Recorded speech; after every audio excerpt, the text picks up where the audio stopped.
Hi, this is JT, and welcome to another episode of The Critical Thought. In this episode, we will be looking at various aspects of the judicial process, specifically reinstatement. You know, Jehovah's Witnesses are very proud to speak in terms of how unified they are all around the world. A witness will tell you all of our meetings are the same all around the world. Our conventions, they start at the same time. The program, the same program. And so the Jehovah's Witness will literally brag about we are just unified all around the world. But you know, it's really interesting that out of all the different processes, kingdom halls, building 2-day projects, out of all the processes that takes place in the Jehovah's Witness religion, it is absolutely amazing that the one that impacts people's lives the most, that causes more hurt, more pain, more suffering, more emotional distress than any other process, is the most inconsistent process they have, and it's called the judicial process. Today, we're going to look at the aspect known as reinstatement. You're listening to The Critical Thought, where we challenge our listeners to use critical thinking when examining the teachings of Jehovah's Witnesses. We're going to examine two specific aspects of reinstatement. One, how long it takes a person to get reinstated. And two, how a person or an individual is treated after they're reinstated. One of the questions that we often see pop up in our mailbox, offline, even sometimes in the comment sections, is a person who is disfellowshipped who's asking the question, how much longer will it be before I get reinstated? And this is a very good question. And it goes to the very heart and soul of just how inconsistent this entire judicial process is, and especially when it comes to reinstatement. Let me just share with you a personal experience. In my congregation, there was an individual who was disfellowshipped, and he had applied for reinstatement. Well, once I became an elder, I handled the correspondence between our congregation and his original congregation where he was disfellowshipped. The process has generally been wherever you're disfellowshipped, those are the elders who have to do the reinstatement.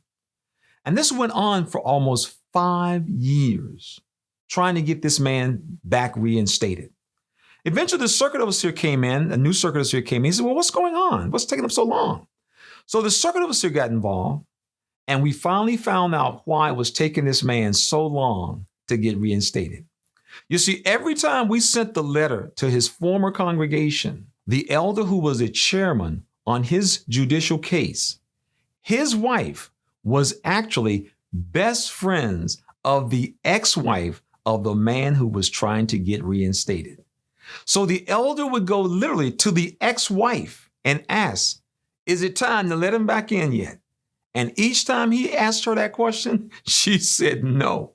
And we got a letter back denying his reinstatement. And so here we have a person's life literally being held in the balance over games that people are playing.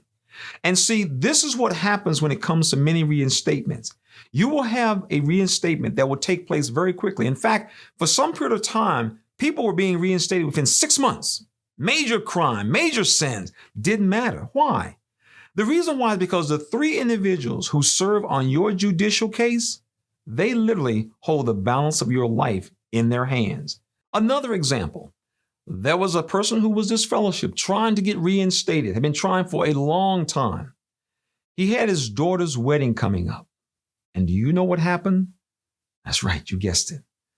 The body of elders on that committee, they decided to hold up until after the wedding. And as a result, he wasn't able to walk his daughter down the aisle. And so it was just really a personal vendetta that they wanted to make sure he did not walk down the aisle with his daughter. You see, this is what we're talking about.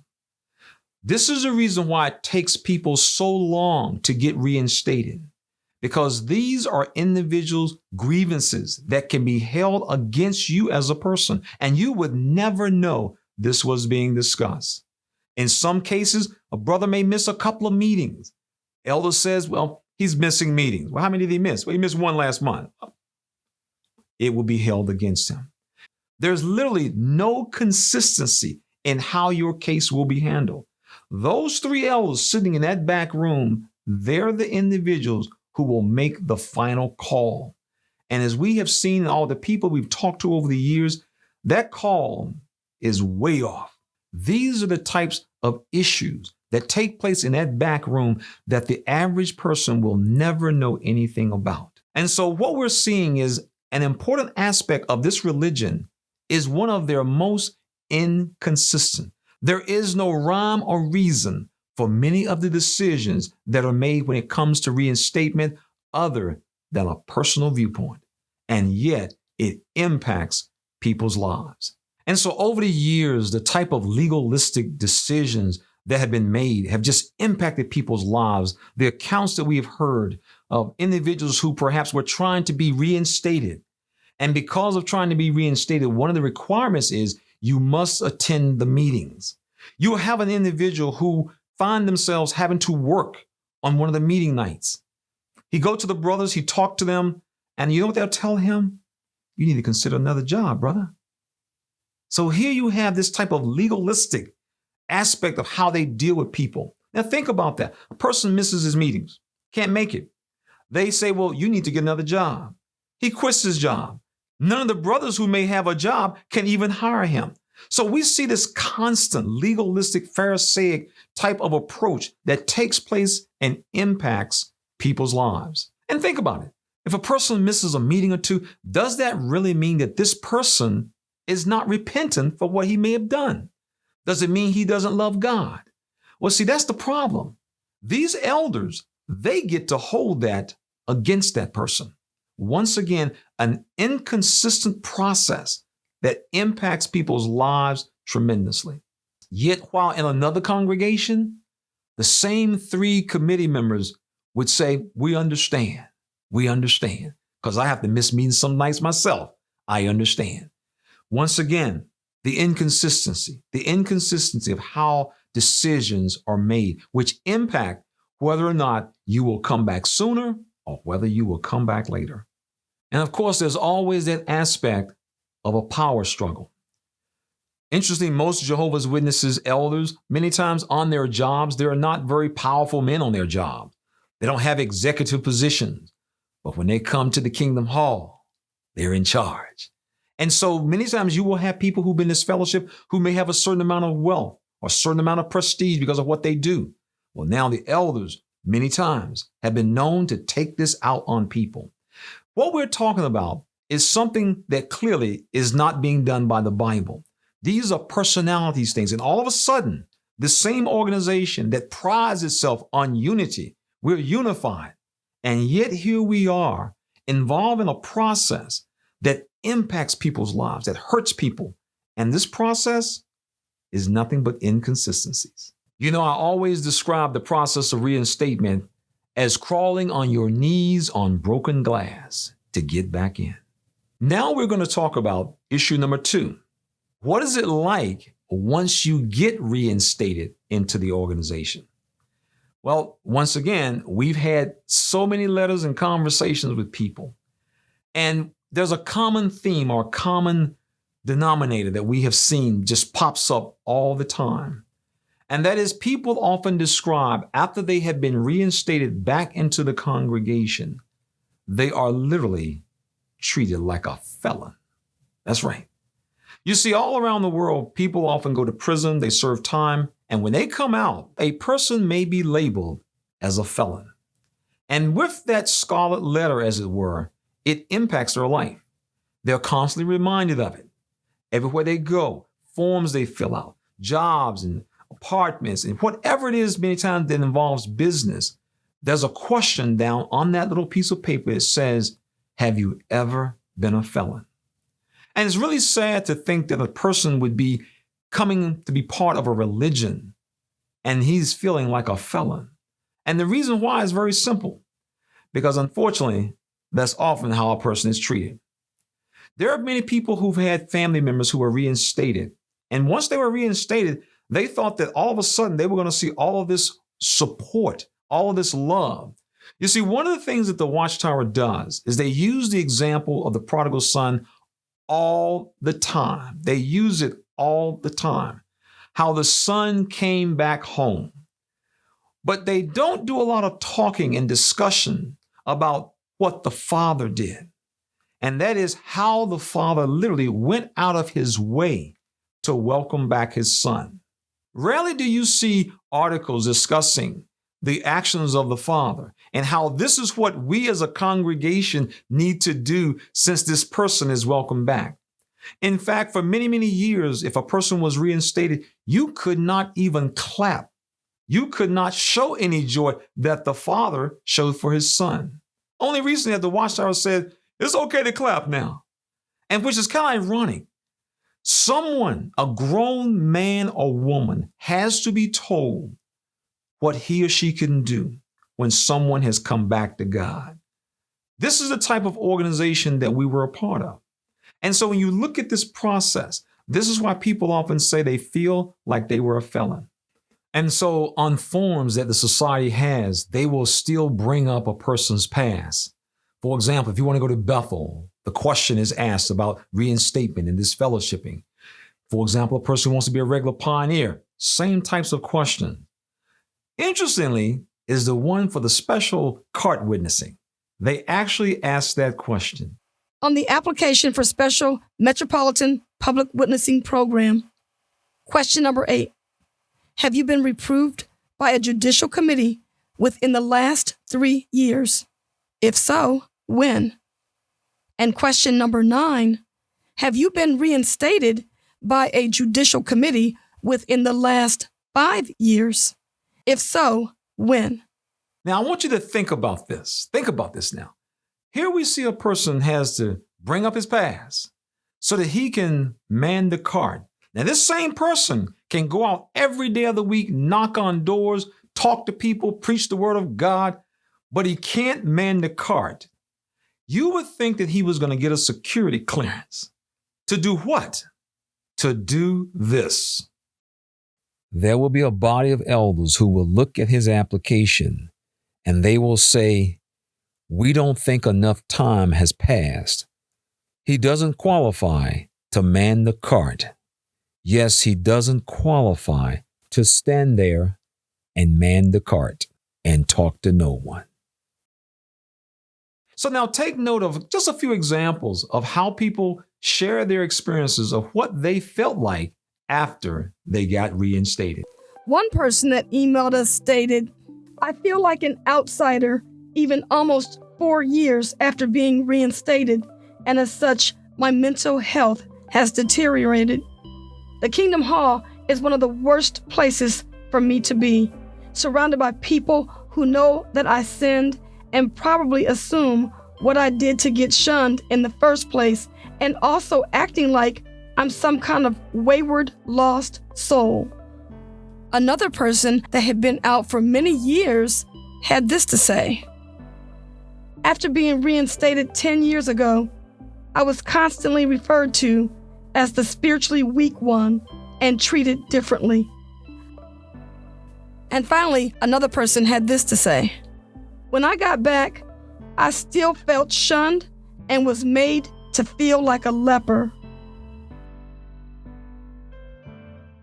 So why do people feel like a felon? Well, it's very important to understand some of the underpinnings, some of the foundational things that involves the Watchtower's judicial process. It's important to always take a step back and look back at a little historical context. It helps us to understand how this process has developed over the years. By looking at words, as they say, words have meaning. And it's an interesting word that the Watchtower started using when they first introduced this judicial process in the late 50s going into the 60s. It literally laid the foundation as to the mindset, the thinking, the focus that this process would have when it deals with people. Let's take a look. The July 1st, 1963 Watchtower, page 410. Article, What Disfellowshipping Means. The terms of the discipline would be made clear, and the one under such surveillance would report to the overseer once each month. The February 15th, 1967 Watchtower, page 127. Article, Avoid the Snare of Saving Face. There may be occasions, due to the seriousness of the sin, when the congregation committee finds it necessary to place a person on a probation of surveillance as a helpful corrective measure. The May 15th, 1968 Watchtower, page 320. Questions from readers. Now, if a dedicated Christian allowed herself to get into a situation that led to adultery, she is given proof that she needs help and surveillance. You see, words have meaning. Just the word reinstatement. Does it sound Christ-like, or does it sound more corporate? Does it sound more stern? Does it sound harsh? Well, keep in mind that the Watchtower uses the phrase surveillance in those quotes. Going back into the 50s, everybody in the United States and literally around the world were familiar with what was known as the Cold War. The Watchtower talked about the surveillance of the Soviet Union. In many other articles, the Watchtower spoke about how God has Satan the devil under surveillance. And now we see what? The Christian congregation saying we now have our Christians under surveillance. Now, when you hear the word surveillance, there is nothing positive about that word. In fact, this organization over the years, today, many of the practices they can't do. Why? Because they would be considered stalking. When I was at Bethel, there was things that was known as raids. You know what a raid is? When I was at Bethel, there were young people who would have social functions, and they would be raided. They would be raided by the circuit overseer and 2 or 3 elders, and they would break in and line people up, taking names. What congregation are you from? What's your name? Now, you would think there are only going to be 2 types of people at any type of function: people who are adults and people who are minors. Minors, you would have thought they could have called the parents. Let the parents know. Parents, talk to your children. Oh, no, we're going to take care of this ourselves. This organization has this "we are keeping our eyes on you" mindset all the time. You would have a sister who may be accused of seeing some worldly man. Elders were known to sit out in the bush, in the cut, as it were, watching throughout the night. This is the type of ridiculous stuff that this organization has done. But because of laws, that would be considered stalking now. So when you come from this mindset of such things as using words in your publications such as probation, surveillance, this forms the basic mindset. And people understand and people feel it. You often hear people give experiences of being a child whose parents were perhaps disfellowshipped, reinstated, and how forever their family was considered an outcast. Once again, we think about the prodigal son. The prodigal son was never viewed as an outcast once he came back. But within this organization, it is very common for families for decades to be left by the wayside. That love that they talk about, they're going to engulf you and wrap you in. People who come back, they rarely find that.